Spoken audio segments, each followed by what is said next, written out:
No, lepo zdrav. Danes se bomo podali na eno prav posebno potovanje skozi čas. Pogledali bomo evolucijo, naše digitalne resničnosti. Od tistih prvih brenčečih strojev v temnih kletah pa vse do, holografskih templjev prihodnosti. Poglejmo si skupaj, kako smo sploh prišli do sem. Kakšna misel za začetek, a? Kaj pa, če res nismo samo pasivni uporabniki tehnologije? Kaj, če smo dejansko aktivni soustvarjalci te resničnosti, v kateri živimo? Ravno ta ideja, ta temeljna misel nas bo vodila skozi današnjo analizo. Pogledali bomo, kako so zasloni in tipkovnice postali, pravi podaljšaki naših možganov. Točno to. To je res veliko več kot samo zgodba o tehnologiji. Ne gre tukaj samo za procesorje pa grafične kartice, sploh ne. Gre za nekaj globšega. Za to, kako so se osebni računalniki pa igralne konzole in seveda mobilni telefoni prepletli v nekakšno digitalno DNK. In ta DNK je zavedno spremenila, kako dojamemo prostor, čas in konec koncev tudi nas same. Pa pojdimo na začetek. V 80. v samo zoro osebnega računalništva. To je bil tisti čas, ko se je začel naš, lahko bi rekli, naš intimni, pa tudi precej osamljen odnos z temi stroji, ki so obljubljali prihodnost. In ta metafora je res dobra. Računalniška soba kot nekakšen pradavni gozd. Soba ni bila samo soba, ampak je bila neraziskano ozemlje. Sama tehnologija je bila takrat še zelo surova, skoraj analogna v svoji duši, bi lahko rekli. Polna skrivnosti, ki so čakale, da jih odkrijemo. Vsakim novim ukazom, vsako novo vrstico kode. Dajmo si za trenutek predstavljati to okolje. Tista značilna zelena svetloba CRT zaslona, tisti zvok nalaganja z diskete, pa vonj segretih tranzistorjev. Interakcija je bila tako neokrnjena, osredotočena, ni bilo nobenega interneta, nobenih motenj, samo čista neposredna komunikacija med človeškim umom in strojem. In ti stroji, recimo Commodore 1640 ali pa Apple II, to niso bili samo računalniki, to so bila res orodja za preobrazbo, skoraj alkimistična orodja. Vsak uporabnik je moral svojo domišljijo vdahniti življenje v tiste preproste, pikselske svetove. V bistvu smo postali alkimisti, ki smo preproste ukaze spreminjali v digitalno zlato, v nepozabne izkušnje. In tale primerjava s Platonovo votlino je naravnost sijajna, popolnoma opiše konec te ere. Sence na zaslonu so postajale naša resničnost. In to je bil tisti prvi, mogoče najpomembnejši korak k zamegljevanju meje med fizičnim in virtualnim svetom. No pa se premaknimo naprej. Iz tistih izoliranih otokov 80-ih se je začelo nekaj dogajati. Začeli so se povezovati. Prišla je doba omrežja in ta je zavedno spremenila socialno dinamiko. 90. To je bila prava supernova. Vse je eksplodiralo z novo dimenzijo. Tretjo seveda. Igre kot sta Doom in Quake so nas dobesedno vrgle v poligonske labirinte. Medtem pa je tisto značilno brenčanje dial-up modema postalo, zvočna kulisa nove dobe. Dobe povezljivosti. In ta družbeni premik je bil ogromen. Resnično. Poglejmo samo to primerjavo. Kultura se je popolnoma spremenila. Od samotnega igranja nekje v kleti smo prišli do vlečenja težkih računalnikov na LAN zabave. To je bil začetek nečesa novega, začetek neke kolektivne zavesti. In to je ključno.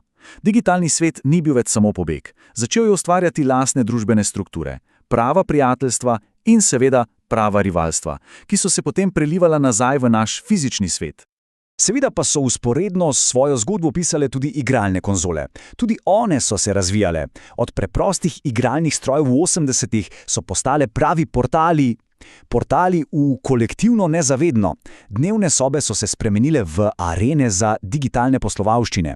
Pomislimo samo, od Marija na NS-u do spletnega igranja na Xboxu. In potem 2000. Ključna beseda tukaj je bila hitrost. Širokopasovni internet. Ta je povezavo, ki smo jo spoznali v 90-ih, ponisal na popolnoma globalno raven. In igre, kot recimo World of Warcraft, to niso bile več samo igre. Postale so prave digitalne celine, kjer so se srečevale globalne skupnosti, z lastnimi ekonomijami, z lastnimi kulturami. Noro.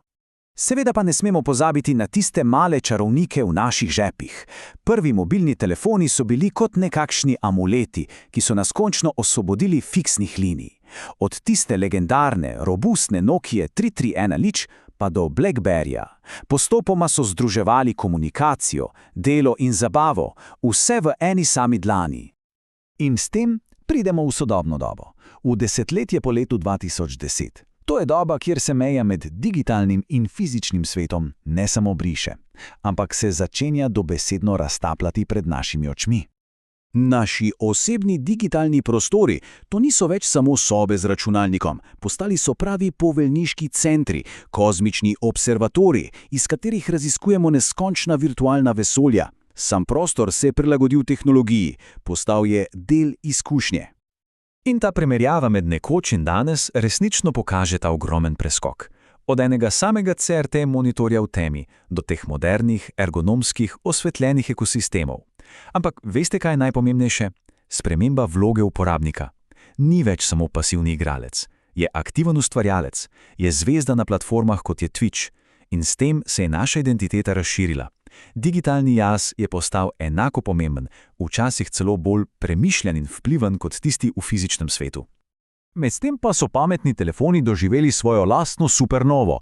Od tistega revolucionarnega iPhona leta 2007 do današnjih telefonov, ki jih poganja umetna inteligenca in delujejo kot podaljšek našega uma. In ta evolucija ni spremenila samo komunikacijo, preoblikovala je naše dojemanje prostora.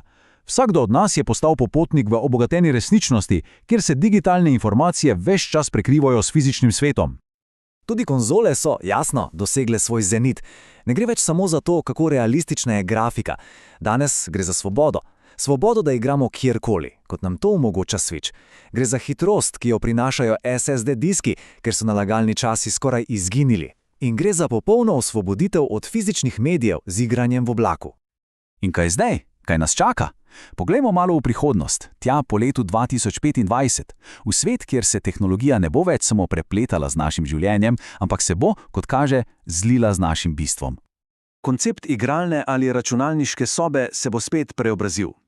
Tokrat v nekaj, kar bi lahko poimenovali holografski tempelj. Zamislimo si prostor, ki se prilagaja našim mislim, prostor, ki je odziven, skoraj kot živ organizem. In tehnologije, ki so že na obzorju, obljubljajo ultimativno potopitev. Govorimo o haptičnih oblekah, s katerimi bomo lahko čutili virtualni svet. Govorimo o nevronskih vmesnikih, ki bodo brali naše misli in brisali zadnjo mejo med človekom in strojem. Zdi se, da evolucija res dosega neko točko singularnosti. In vse to nas pripelje do ene ključne ugotovitve. Ne glede na to, kako napredna postane tehnologija, imamo moč še vedno v svojih rokah. Mi smo tisti, ki aktivno oblikujemo prihodnost. Mi smo tisti, ki pišemo kodo lastne usode.